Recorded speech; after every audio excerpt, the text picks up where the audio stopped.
Allora, ritorniamo qui insieme, segretario. Le avevo chiesto un po' le differenze territoriali che però hanno comunque un peso. Per parlare anche in modo molto semplice per chi ci ascolta, una pensione, per quanto bassa, di 700 euro nel nord Italia ha un peso diverso nel sud Italia. In sud Italia riescono a vivere comunque tranquillamente, se poi parli con alcune persone mettono anche da parte, qui non arrivano neanche alla fine del mese, quindi ci sono differenze reali, come anche le strutture delle case di riposo, cioè le case di riposo hanno un costo diverso, offrono servizi diversi, senza dubbio migliori da una parte e peggiori dall'altra, ma sono più accessibili da una parte d'Italia e meno accessibili dall'altra. Siamo un paese un po' frastagliato rispetto ad altre realtà europee. Sì, questo è vero. Mi faccio dire che chiunque possa scegliere, sceglierebbe di fare il pensionato al nord a parità di pensione, perché la dotazione di servizi e la quantità di trasferimenti che vanno incontro alle esigenze degli anziani sono molto più elevate al nord che al sud, mediamente. La spesa pro capite per servizi sociali rivolti agli anziani varia da 120 a 10. Addirittura siamo in questi livelli. Siamo a queste differenze. Quindi spesa pro capite per cittadino, che poi viene articolata per... Quindi diciamo il campo nel quale la differenza è enorme sono campo di dotazione di servizi, nel sociale, nel sanitario, sono risorse territoriali. Pensiamo al peso che hanno le fondazioni fondazioni di origine bancaria nell'organizzare, diciamo, nel sostenere l'attività non solo, diciamo, delle comunità, innanzitutto nei servizi sociali, oltre che le risorse proprie dei comuni e delle regioni. Da questo punto di vista non c'è dubbio che alcune regioni, anche di orientamento politico molto diverse, hanno perseguito, diciamo, un sostegno di politiche sociali diversamente da larga parte delle regioni meridionali che su questo non hanno investito, e se non a macchia di leopardo dentro le amministrazioni, dentro qualche amministrazione comunale, insomma. E questa è una grande differenza, per la quale noi diciamo che alcuni nodi vanno affrontati con politiche nazionali anche per favorire un riequilibrio di condizioni. Perché ovviamente diciamo, un sistema che si è andato sempre più articolando e regionalizzando ha valorizzato anche le potenzialità diversificate di gettito, e però noi non abbiamo accompagnato questa regionalizzazione con la definizione di quegli strumenti che la riforma costituzionale del titolo V aveva previsto, che erano strumenti volti al riequilibrio delle potenzialità economiche delle regioni. I livelli essenziali per le prestazioni sociali noi li abbiamo solo nella sanità, e anche nella sanità non sono garantiti in maniera uniforme. Quindi voi sareste paese. Per più favorevole a un centralismo della gestione?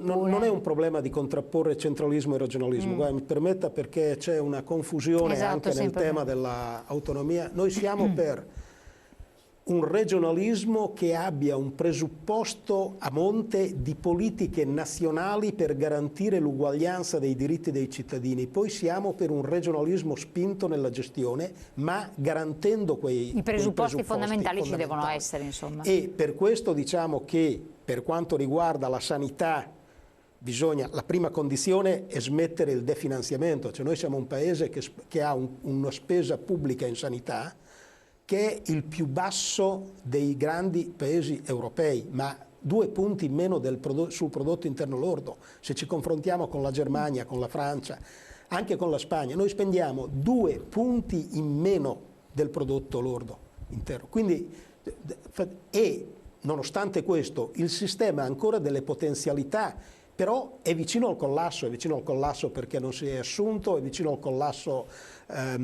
perché non si sono fatti investimenti a sufficienza, e dentro questa situazione l'aggrosso delle regioni del nord riesce comunque a garantire prestazioni adeguate, al sud c'è proprio un problema di qualità dell'offerta.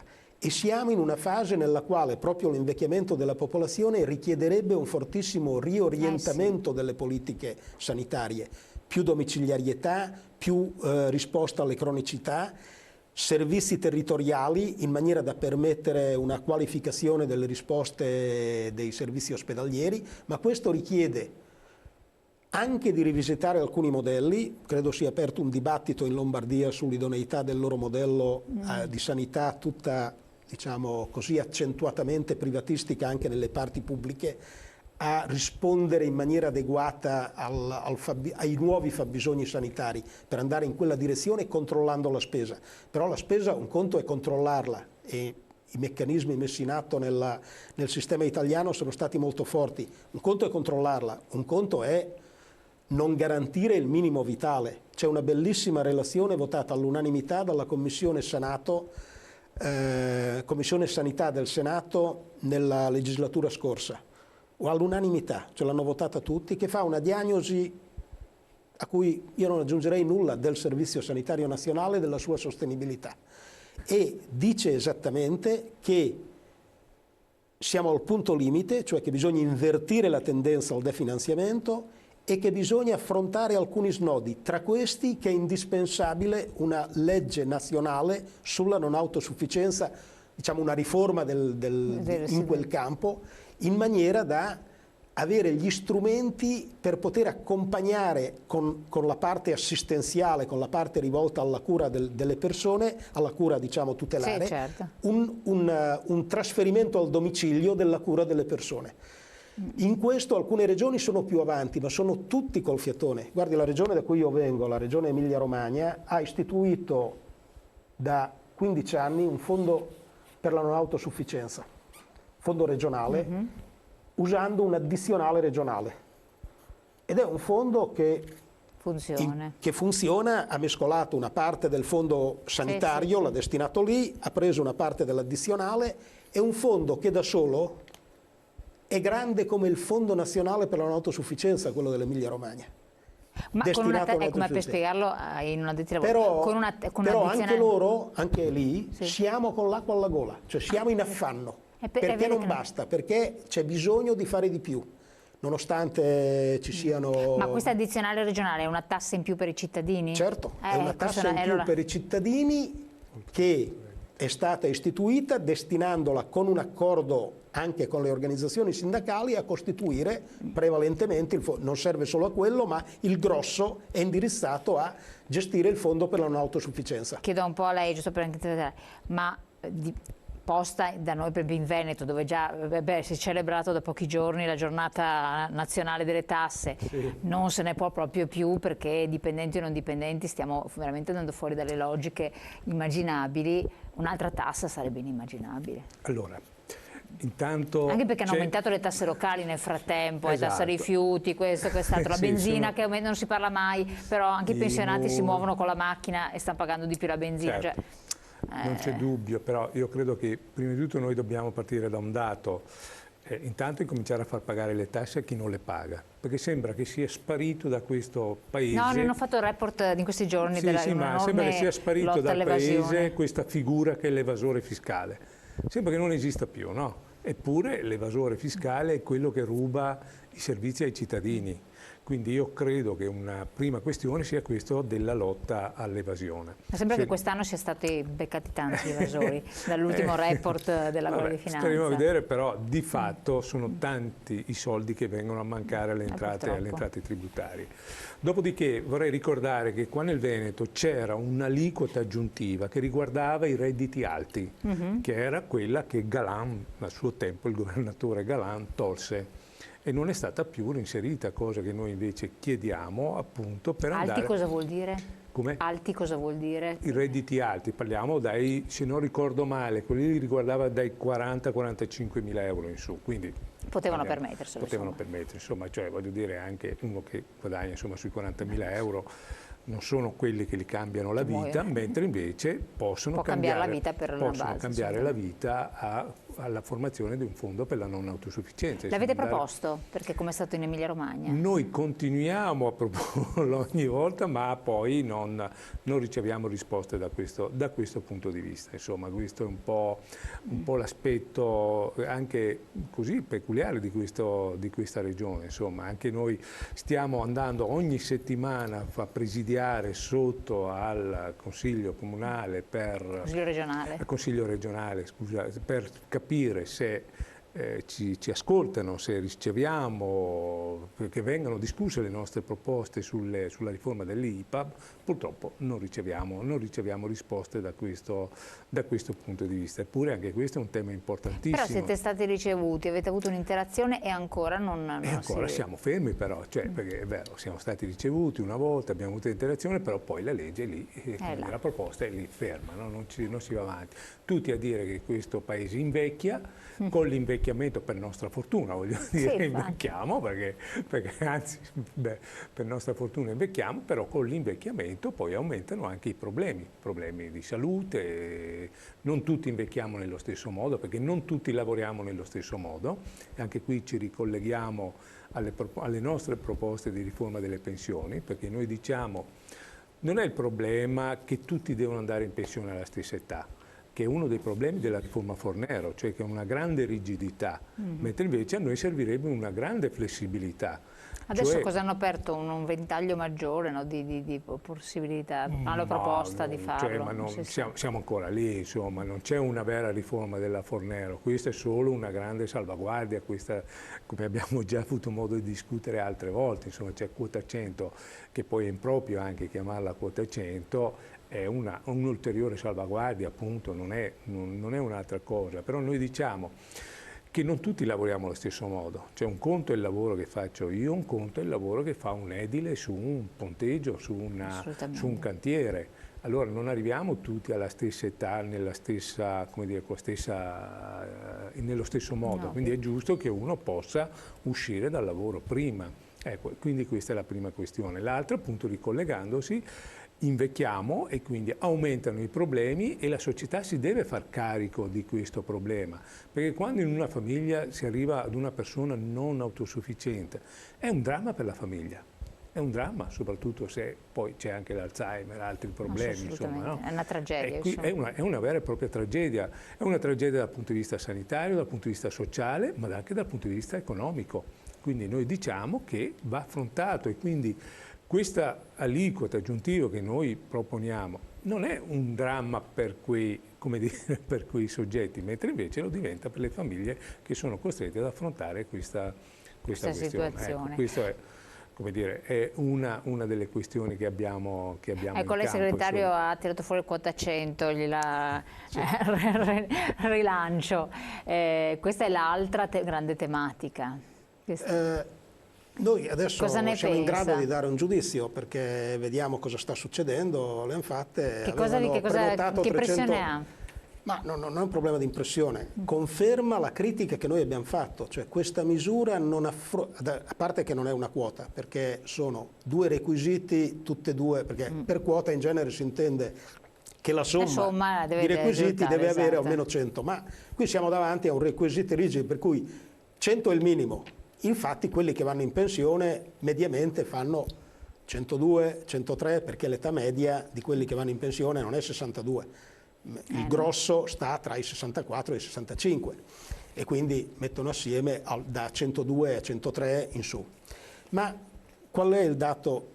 Avevano immaginato e ci avevano detto liberiamo 1 milione di persone in 3 anni, 350.000 all'anno e i soldi accantonati sono quelli, tant'è che adesso Tria sta dicendo no, ma noi abbiamo i soldi per far fronte all'Europa perché si risparmia su quota 100, si risparmia su quota 100 confermando che non era la priorità, perché la priorità lasciata in eredità dalla Fornero è un elevamento smisurato dell'età pensionabile e dell'età di vecchiaia, certo, e la difficoltà ad andare in pensione soprattutto delle categorie più deboli. Le donne innanzitutto, è crollata la pensione di vecchiaia delle donne, crollate.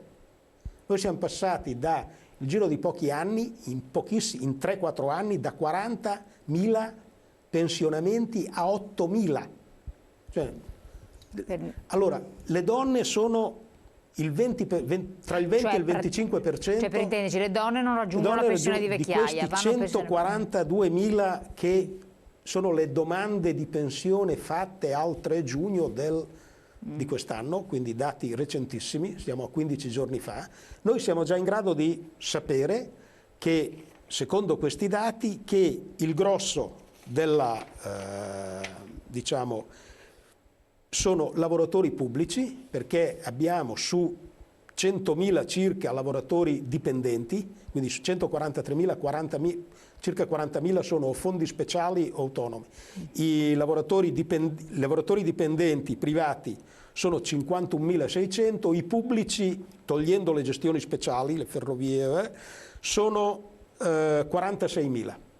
Allora, vuol dire che qui si risponde prevalentemente a un'istanza che viene più che i lavoratori pubblici mediamente sono un quinto dei privati, quindi sono tra un quarto e un quinto, quindi c'è una sproporzione in questa cosa, e questi sappiamo cosa sono prevalentemente lavoratori della scuola che scappano, lavoratrici della scuola che scappano, quindi parte di donne scappano a fatica, quindi scappano le più anziane perché a maturare 38 anni fanno fatica, non ci arrivano a 62 perché anche loro hanno iniziato tardi, hanno iniziato da precari, eccetera, eccetera. E quindi c'è una risposta sbilanciata che impegna molte risorse e dà un terzo del risultato atteso, meno della metà. Noi alla fine dell'anno qui non si raggiunge il 50% dell'obiettivo che aveva dato il governo. Chiaro. E dentro queste risposte però ci sono delle condizioni che non sono le più urgenti, perché le condizioni più urgenti sono quelle che qui dentro non riescono a entrare. Sono le persone che hanno più di 65 anni, più di 64 anni e che non riescono a raggiungere per discontinuità lavorative, sono le donne che hanno abbandonato in periodi il lavoro per dedicarsi al lavoro di cura e dopo sono rientrate nel mercato del lavoro o non ci sono rientrate e faticano ad arrivare, quindi e si sono viste allontanare. Le donne pubbliche hanno aumentato l'età pensionabile di 10 anni in 3 anni. Sì, sì. Infatti, dopo parliamo, quindi allora c'è un giudizio di...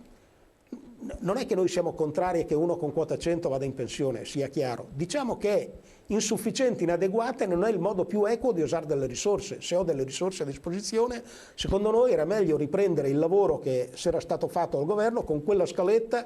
Allora si erano impegnate poche risorse, se ce n'erano di più da impegnare sulle pensioni, lungo quella strada si davano risposte più eque.